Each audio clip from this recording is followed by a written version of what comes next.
बिस्मिल्लाह जी TikTok वाले संगियो भराओ बेलियो मित्रों सजनों मक्खन दिओ पेड़ियो मलाई दिओ ढूंढियो की हाल है तुहाडे सब दा। अज फिर नवी वीडियो और नवा पिंड लैके तुहाडी खिदमत दे विच हाजिर हां ते पिंड दा नाम है लद्दा, तहसीलो जिला गुजरात। मैं जिस रोड ते मौजूद हां ये रोड नहर दे नाल वाक़िआ है जिन्नू टल सम्मा रोड आखदे ने। खब्बे हत्थ मुड़ने आ ते पिंड लद्दे दी सैर करने आ। याद रखना है सूबा पंजाब के होर भी अजला के अंदर इसे नाम के पिंड मौजूद ने, जैसा कि जिला गुजरांवाला के अंदर कोट लद्दा, जिला गुजरात के अंदर लद्दा कांग, लद्दा सद्दा और अज जेड़े लद्दे असी मौजूद हाँ इनू सिर्फ लद्दा नाम तो मुखातिब किया जाता है। जी वीडियो तुम मुलाहिजा फरमा रहे हो इस दे वास्ते साडे नाल ताउन कीता है जनाब वाजिद अली जट साहब ने। अल्लाह ताला आपनू सलामत रखे।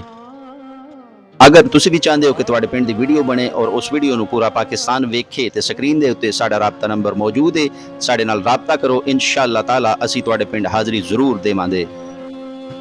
मैं अक्सर कई जगह ते वेख्या है बहुत आलीशान मकान महल और कोठियां मौजूद ने, लेकिन उन्होंने विच सिर्फ दो लोग रह रहे हैं, एक माई साहबा और दूसरे बाबा जी। बाकी पूरी फैमिली उस घर दे विच मौजूद नहीं या फिर बैरून मुल्क सैटल है। इस तरह एक जगह के उत्ते मिस्त्री लगा है तो बंदा कोलू ती लंघदा है तो बंदा वेख के आता है मिस्त्री साहब एक घर कितनी देर दे विच बना देंदे हो। मिस्त्री थोड़ी देर खामोश रहा है तो फिर उन्होंने जवाब देंदा है कि जनाब असी घर नहीं बनाते।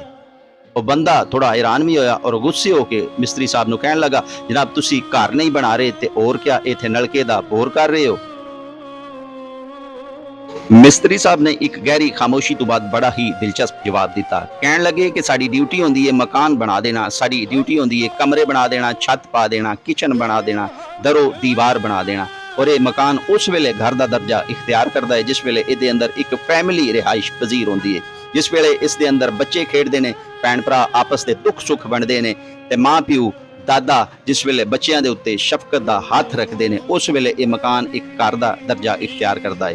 तो साड़ी दुआ है कि अल्लाह ताला तमाम मकानों इस तरह एक खुशहाल घर का दर्जा अता फरमाए। हुण तुहाडे नाल इस पिंड दी भी कुछ इन्फॉर्मेशन शेयर करते चलिए। पिंड लद्दा 51 डिंगा रोड और ढल सम्मा जीटी रोड के दरम्यान वाक़िआ है। यह पिंड तकरीबन 200 तो 250 घरां दे उत्ते आबाद है।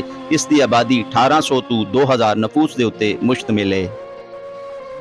इस दे इर्द गिर्द जेड़े पिंड वाक़िआ ने उन्हां दे नाम कुछ इस तरह ने बेगा बाणिया, ठट्ठा पोड़, मछियाणा और नागरियां वाला। इस पिंड के अंदर 2 सरकारी स्कूल ने।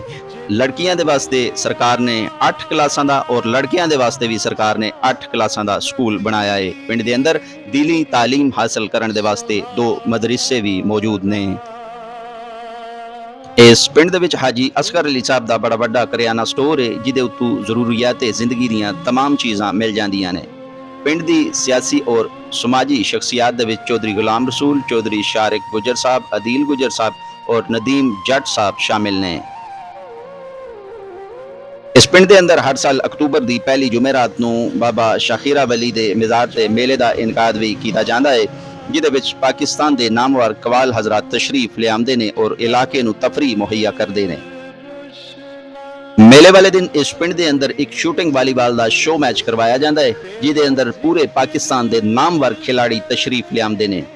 इस पिंड की अपनी भी बेहतरीन शूटिंग वालीबाल की टीम मौजूद है, जिहदे विच चौधरी दानिश गुजर साहब, समीउल्लाह खान और मियाँ रफीक साहब भी शामिल ने। इस पिंड के अंदर एक होर भी मेज़ार मौजूद है जिहड़ा बाबा लद्दा शहीद का मेज़ार है और आप दे नाम तो ही इस पिंड का नाम लद्दा भी मशहूर होया है। इस पिंड के अंदर तकरीबन 6 मस्जिदां ने और सब तो वड्डी मस्जिद का नाम जामिया मस्जिद लद्दा है, जिस दे विच इमामत और किताबत दे फराइज सर अंजाम दे रहे ने जनाब कारी वजीर साहब। अल्लाह ताला आप दे इलम और अमल दे विच मजीद बरकतां अता फरमाए। इस पिंड की फलाह बहबूद के वास्ते एक वेलफेयर सोसाइटी भी काम कर रही है जिसका नाम लद्दा वेलफेयर सोसाइटी है और इस वेलफेयर सोसाइटी के जेरे निगरानी पिंड के अंदर साफ पानी के वास्ते एक फिल्टर प्लांट भी लगवाया गया है। इस तो अलावा पिंड के अंदर लाइटां का भी एहतमाम किया गया है और कब्रस्तान के अंदर भी इस वेलफेयर सोसाइटी ने लाइटां का एहतमाम किया है। 3 तो 4 रस्ते इस पिंड के अंदर दाखिल होंदे ने। असी हुण जिस रस्ते तो पिंड के अंदर एंटर हो रहे हैं ये बाणिया बेगा की तरफों आ रहा है। दूसरा रस्ता ढल सम्मा रोड तो भी इस पिंड नूं आउंदा है। सामने तुहानू जिहड़ा कब्रस्तान नज़र आ रहा है ये पिंड दा वाहिद कब्रस्तान है और ये एक स्कूल तुहानू नज़र आ रहा है ये मिडल स्कूल है।